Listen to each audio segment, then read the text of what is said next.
अस्सलाम वालेकुम, आप देख रहे हैं मुबशर लुकमान यूट्यूब चैनल। मेरा नाम मुबशर लुकमान है और मैं आपको एक बात बताऊं कि हर वो शख्स, मर्द और औरत जिसने पाकिस्तान तहरीक इंसाफ को वोट दिया था, सपोर्ट किया था और कर रहे, ये नहीं है कि सपोर्ट चेंज हो जाती है ओवरनाइट, उनको इमरान खान के ऊपर एतबार है कि इमरान खान इंतहाई नेक नीयत है और इमरान खान मेहनती भी हैं, सब कुछ है और पुरअज़म भी हैं, लेकिन उनको इमरान खान की टीम के ऊपर बड़े वीक एरियाज़ नज़र आते हैं।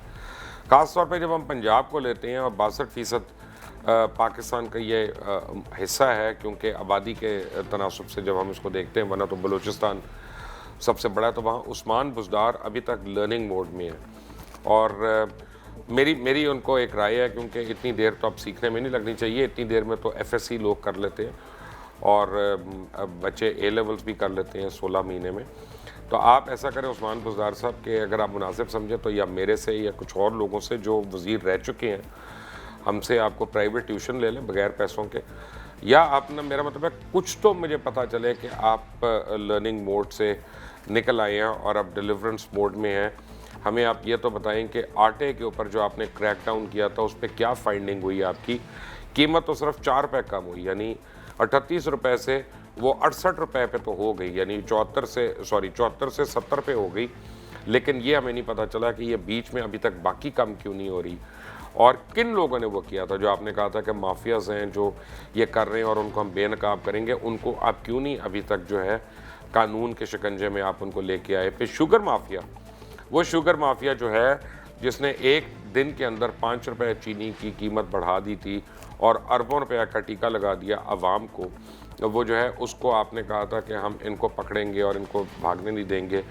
तो मुझे वो पकड़ दकड़ अभी तक नज़र नहीं आ रही है। तो प्लीज़ मुझे बताएं कि क्या हो रहा है इस ज़मन में। ये बड़ा बदनसीब मुल्क है एक लिहाज से मैं समझता हूँ हमारी बदनसीबी है पाकिस्तानियों की। अमेरिका में भी करप्शन होती है, यूरोप में भी होती है, ऑस्ट्रेलिया में भी होती है, हर जगह। लेकिन वो चीज़ें जिनसे आम आवाम का ताल्लुक़ होता है ना, डबल रोटी, दूध, अंडे, चीनी, आटा, इनके ऊपर करप्शन नहीं होने देते। ना इनके अंदर वो मिलावट होने देते हैं, ना इनके अंदर वो इम्प्योर आइटम्स आने देते हैं, मिक्सिंग होने देते हैं, ना इनके ऊपर करप्शन होने देते हैं। उधर की जो करप्शन है, अगर वो हैलीबर्टन को रिकन्स्ट्रक्शन के कॉन्ट्रैक्ट्स मिल रहे हैं इराक़ में, तो वो उस लेवल की है कि जहाँ पे एक आम आदमी को जो सबवे पे जा रहा है, जो ट्रेन पे जा रहा है, जो अपनी खाना खाने जा रहा है मैकडॉनल्ड में या बर्गर किंग में, उसको उससे फ़र्क नहीं पड़ता। लेकिन हम जो करप्शन करते हैं यहाँ पे, हम आटे के अंदर, चीनी के अंदर, दालों के अंदर, गोश्त के अंदर, अद्वियात के अंदर, यानी एकदम से हम आवाम की कमर तोड़ देते हैं। तो ऐसे क्रिमिनल जो हैं आज तक इस मुल्क में क्यों नहीं पकड़े गए? और अगर हमारे वज़राए आला ऐलान के बावजूद अगर उनको नहीं पकड़ते, क्योंकि 18वीं तरमीम के बाद ओनस जो है ना, it falls on the chief ministers of the province, और ना सिर्फ पंजाब बल्कि दीगर प्रोविंसेस जो हैं उनके ऊपर भी। एक और बड़ी मुझे लोग जो बार बार डिमांड कर रहे हैं, ख़ास तौर पे जो लाहौरी हैं, वो मुझे कहते हैं कि प्लीज़ आप तो जानते हैं पीटीआई वालों को, आप इनके करीब हैं, आप इनको बताएं कि बसंत को ऑन कर दें। असल में बुज़दार साहब, आपको मैं एक बात बताऊँ कि बसंत का एक फ़ायदा है जो आज तक शायद काफ़ी लोगों को समझ नहीं आता, जो उसकी मुखालफत करते हैं, कि बसंत जो है दुनिया का वाहिद खेल है कि जिसमें अमीर और गरीब एक हो जाते हैं। और यानी किसी के पास लाख रुपया और डोर ख़रीदने के लिए और कोई कांटी मारता है उसकी पतंग को, तो दोनों में पैसा जो है ना वो अफेक्ट नहीं करता। और बसंत मनाने के लिए हमें अंदरूने शहर जाना पड़ता है, जहाँ पे वैसे हम साल भर शायद नहीं जाते, और हमें उन्हीं छतों पे जाना पड़ता है उसको एंजॉय करने के लिए।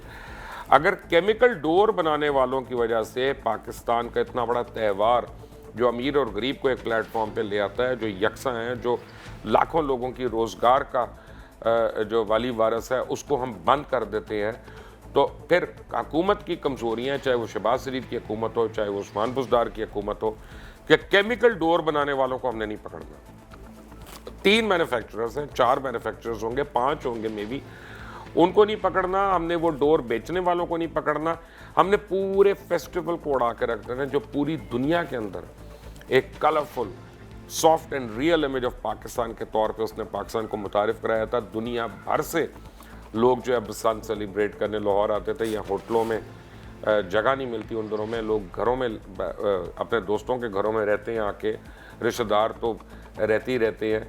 तो यहाँ पे बसंत फेस्टिवल जो है वो अरबों रुपए का एक किस्म का इनकम है लाहौर शहर के लिए, लाहौर में काम करने वाले लोगों के लिए, not to mention the enjoyment that it has. Why can't we have a safe Basant इन लाहौर। और फरवरी गुजर रहा है, इसके ऊपर ज़रूर सोचिएगा। आप बसंत कमेटी तो हर साल बनाते हैं, लेकिन पता ही नहीं चलता हमें वो कमेटी करती क्या है, और कुछ नहीं करते। तो हम कोई ऐसी कानून साजी कर सकते हैं कि जो जानलेवा डोर बनाए या ऐसी बनाए तो उसको फिर 302 के अंदर उसको पकड़ें, 304 जो भी अपना मुकदमात हैं उनमें पकड़ें, लेकिन पूरे पूरे मुल्क के फेस्टिवल्स तो ना ख़त्म करें। उस्मान बुज़दार साहब, सोचने की बात है। और ख़ास तौर पे आपने अगर इस चैनल को सब्सक्राइब नहीं किया तो प्लीज़ कर लें और बेल आइकन को प्रेस कर लें, क्योंकि बुज़दार साहब मैं ऐसे बहुत बातें बताता हूँ जो लर्निंग कर्व आपका तेज़ करेंगी। अंटिल नेक्स्ट टाइम, अल्लाह हाफ़िज़।